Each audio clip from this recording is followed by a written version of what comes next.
আল্লাহ রাব্বুল আলামিন কোরআন কারীমের সাত করেন শাহরু রমাদানাল্লাযী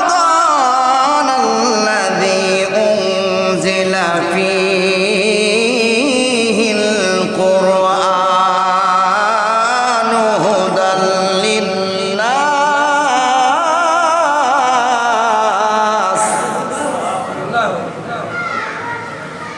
হুদাল লিন্নাসি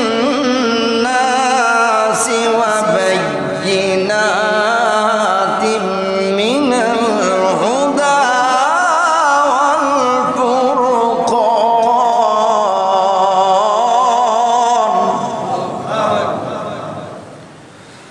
ফামান শাহিদা মিনকুমুশ শাহরা ফালইয়াসুমহু ওয়া মান কানা মারিদান আও আলা সাফারিন ফাইদ্দাতুম মিন আইয়ামিন উখর। আল্লাহ পাক বলেন শাহরু রমাদানাল্লাযী, এই রমজান মাসটা হচ্ছে এমন এক মাস যেই মাসে আমি আল্লাহ রাব্বুল আলামিন আমার সবচেয়ে বড় নিয়ামত, আমার ভাষা, আমার কথা, আমার জিকির, আমার স্মরণে আমি যাহা নাজিল করেছি সেটা হলো আমার কোরআন। উনজিলা ফীহিল কোরআন, আমি কোরআনকে এই মাসে নাজিল করেছি। পৃথিবীর সব কিছু যদি বিক্রি করে দেওয়া হয় আর আমার আল্লাহর কোরআনে একটা আয়াত যদি একদিকে রেখে দেওয়া হয়, এরপরেও আল্লাহর কোরআনের একটা আয়াতের সমতুল্য গোটা পৃথিবী বিক্রি করে দিলেও হবে না। আল্লাহু আকবার। এই কোরআনকে আমি এই রমজান মাসে নাজিল করেছি। কেন নাজিল করেছি? হুদাল লিন্নাস, মানুষের হেদায়েতের জন্য। হেদায়েত মানে কি?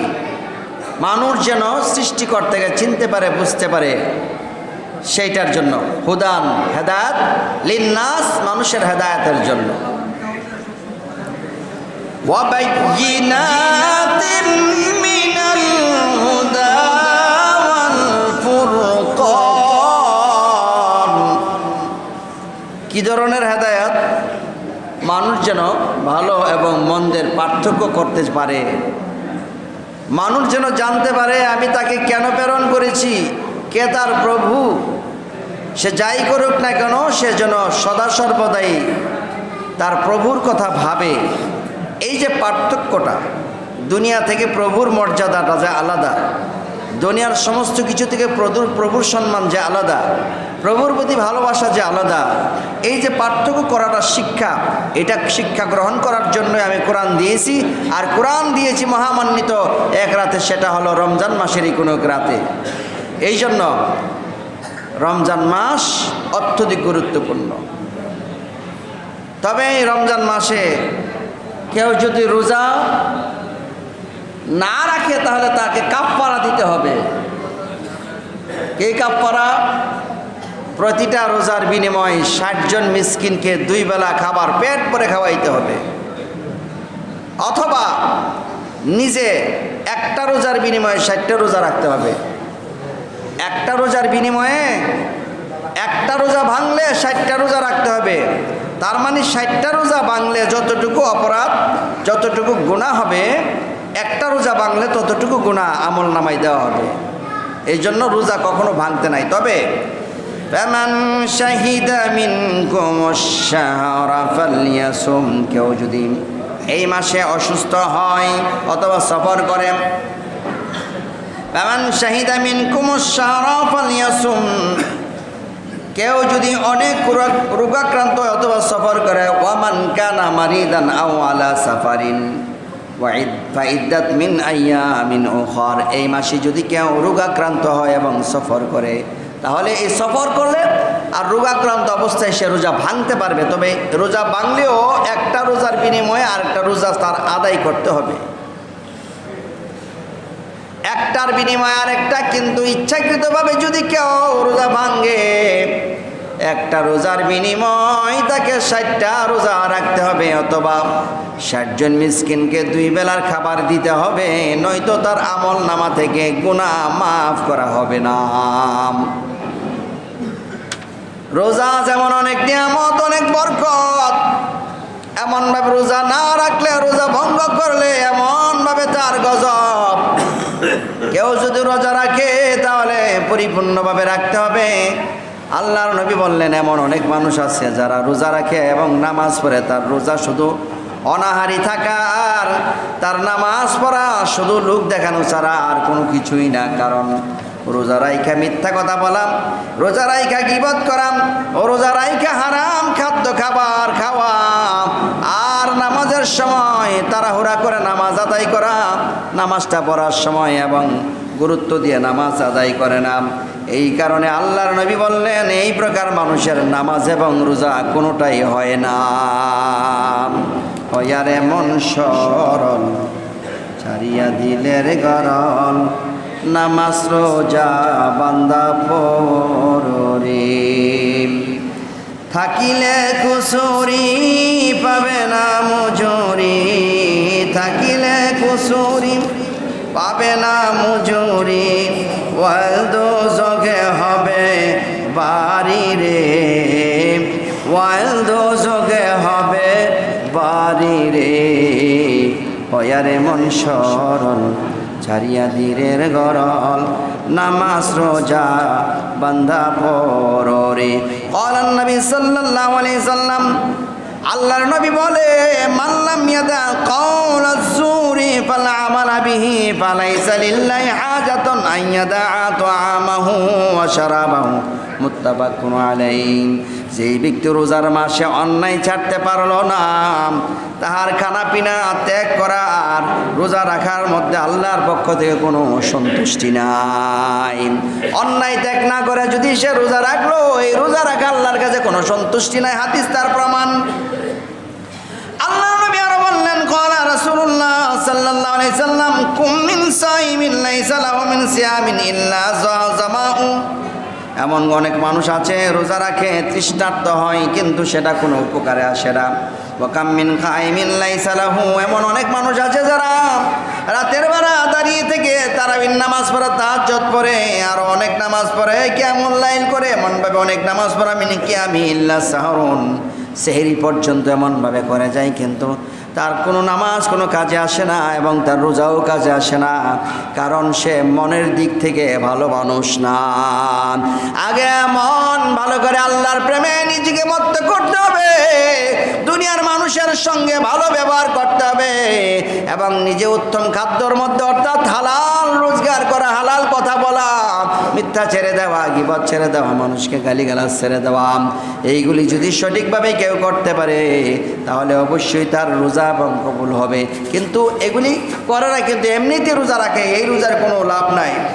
রোজার নিয়ামত কত, রোজার বরকত কত, আল্লাহর নবী বলেছেন হাদিস শরীফের মধ্যে, শুনেন দেখেন। ওয়ানিন নবী সাল্লাল্লাহু আলাইহি সাল্লাম والتسليم أنه جعل صيامه فريدة وقيام الليل تطوعا، من تقرب فيه بخصلة من الخير كان كمن أدى فريدة في من سواه ومن أدى فريدة كان فريدة أدى سواه।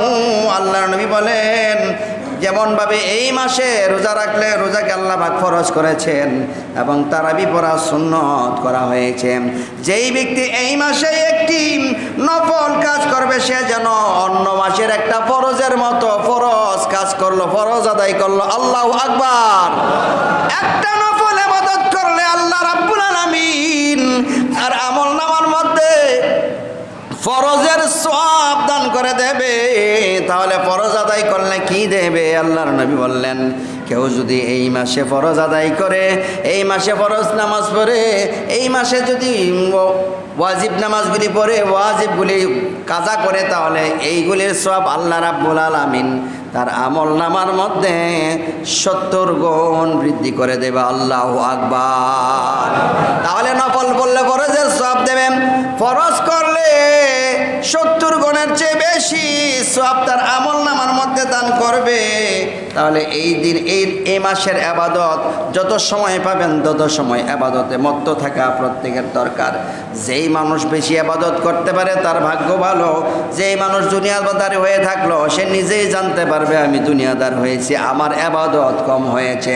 ওয়াহুয়া শাহরুস সাইম ওয়াহুয়া শাহরুস সাবরি ওয়াস সাবরু, এই মাস হলো সবরের মাস, মানে ধৈর্য ধারণ করে থাকার মাস, মানে হচ্ছে না খেয়ে থাকার মাস। না খেয়ে যেমন ধৈর্য ধারণ করে থাকে, খাবার সামনে আসছে কিন্তু খায় না, খাইতে মনে চায় কিন্তু খায় না, এই জন্য শাহরুস সাবরি, এটা হলো সবরের মাস। ওয়া সাবরু সাওয়াবুল জান্নাহ, আর সবরের সওয়াব হলো জান্নাত। কেউ যদি ধৈর্য ধারণ করে আল্লাহর ইবাদতে মত্ত হয়ে যায়, আল্লাহর নবী বলে ওই বান্দার জন্য আমার আল্লাহ জান্নাতের ফয়সালা করে দেয়। চিল্লায় বলুন মারহাবা। ওয়া শাহরুল মুআসাতি ওয়া শাহরু ইউজাদু ফীহি রিজকুল মুমিনিন, আর এই মাসে যারা রোজা রাখবে, এই মাসে নামাজ আদায় করবে, এই মাসে যারা বেশি বেশি করে কোরআন তেলাওয়াত করবে, আল্লাহ রাব্বুল আলামিন ওই বান্দার জন্য এই মাসে অগণিত অফুরন্ত রিজিকের ফয়সালা করবে, এবং এই মাসের বিনিময় পুরা বছর তার জন্য রিজিকের বরাদ্দ দেওয়া হবে। কোথা থেকে রিজিক আসবে সে বুঝতে পারবে না।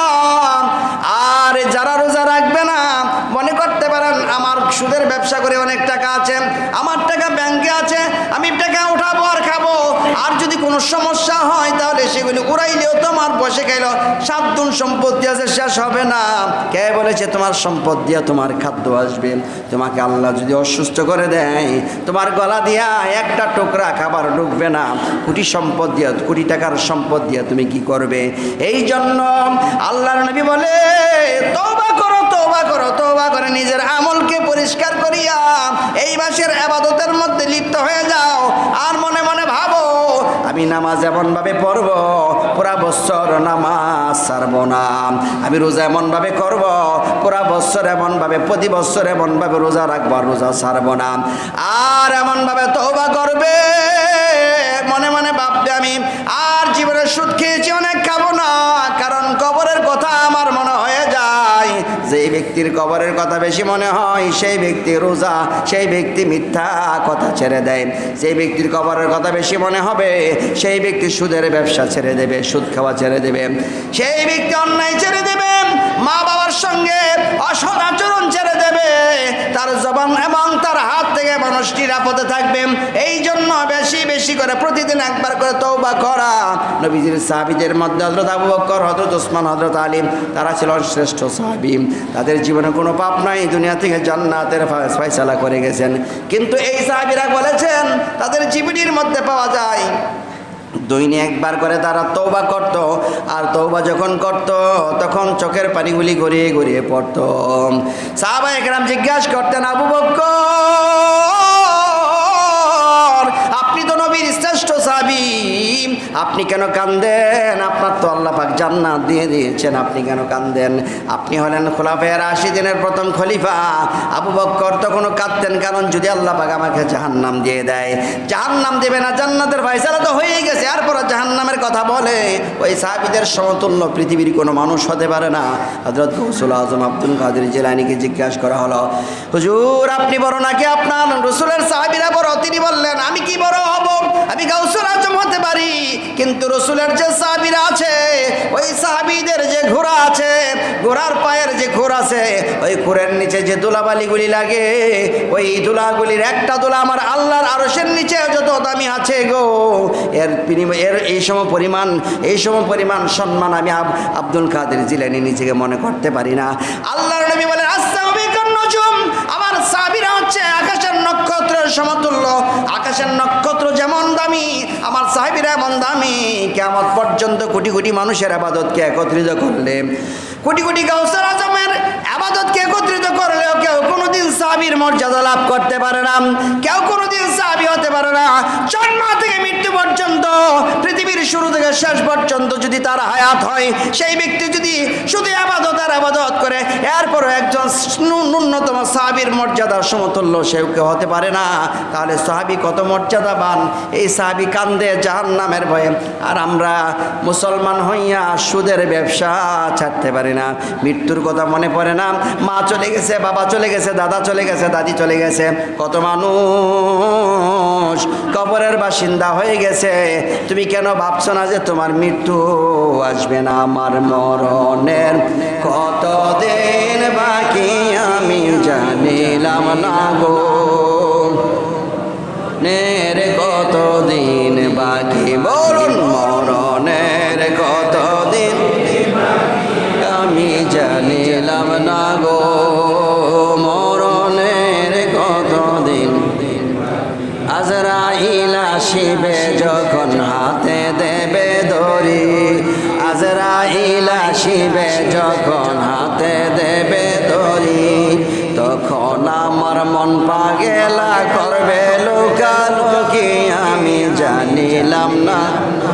ও মরণের কতদিন বাকি আমি জানিলাম না গো, মরণের কতদিন বাকি। আজরাইল আসার আগে নিজের আমল ঈমান যদি ঠিক না করতে পারে রে, রমজান মাসে রোজা রেখে কোনো লাভ নাই। তাহলে রোজার 1 নাম্বার কাজ হলো নিজের গুনাহগুলি মাফ করায় নেওয়া এই মাসে। আর গুনাহ মাফ করানোর পরে ইবাদত সর্বক্ষণিক করার চেষ্টা করা, কারণ যেহেতু নফল ইবাদত করলো ফরজের মতো সওয়াব দান করা হবে। আপনার আমার জীবনে কত ফরজ হয়তো ফাঁকে পড়ে যেতে পারে, কত নামাজ পড়েছি আল্লাহর দরবারে কবুল হয়েছে কিনা গ্যারান্টি দেওয়া সম্ভব না। সুতরাং এই মাসে যদি বেশি বেশি করে নফল ইবাদত করে, এর সওয়াবে হয়তো বা বিগত দিনের আমলের মধ্যে যদি ভুল করে থাকি সেইগুলি আল্লাহ কভারেজ করে দিবে। আর যদি আপনার সামনে আমার সামনে আজরাইল এসে যায়, আমরা হাসরের ময়দানে কি জবাব দেব? অন্ততপক্ষে আমলগুলি যদি মোটামুটি ভালো থাকে তাহলে জান্নাতের আশা করা যায়। জান্নাতে যাওয়ার আগে তো আমাদের চিন্তা থাকবে কেমন করে জাহান্নাম থেকে বাঁচবো। এই জন্য আগে জাহান্নাম থেকে বাঁচলে জান্নাত হবে, আগে জাহান্নাম থেকে বাঁচার চিন্তা করতে হবে। জাহান্নাম থেকে বাঁচার চিন্তা করতে চাইলে ইবাদত করার আগে আপনার আমল থেকে অন্যায় দূরীভূত করতে হবে। আপনার আমার আমলের ভিতরে সুদের মতো অবস্থা থাকতে পারে। কেউ প্রকাশ্যে খায়, কেউ অপ্রকাশ্যে খায়, কেউ বা গোপনে খায়, কেউ বা প্রকাশ্যে খায়। এমনভাবে সুদগুলি আপনার আমার থেকে দূরীভূত করতে হবে। কথায় কথায় মিথ্যা কথা বলে এমন অনেক মানুষের অভ্যাস রয়েছে, এগুলি বাদ দিতে হবে, তওবা করতে হবে। আর কি করে মানুষ অনেক সময় দেখা যায় বাড়িতে মানুষের সঙ্গে রূঢ় আচরণ করে, খারাপ আচরণ করে, এইগুলি বাদ দিতে হবে। সব বাদ দেওয়া, জবান সবসময় অফ রাখা, কম কথা বলা, বেশি কাজ করা এবং কম খাওয়া, কম কথা বলা, বেশি ইবাদত করা, এইভাবে নিজেদেরকে সবসময় মত্ত রাখা। সবাই বলেন আমিন। আল্লাহ পাক আমাদেরকে সত্যের রাস্তায় চলে ঈমান আমল মজবুত করে চলার তৌফিক দান করুক। সবাই বলেন আমিন। সম্মানিত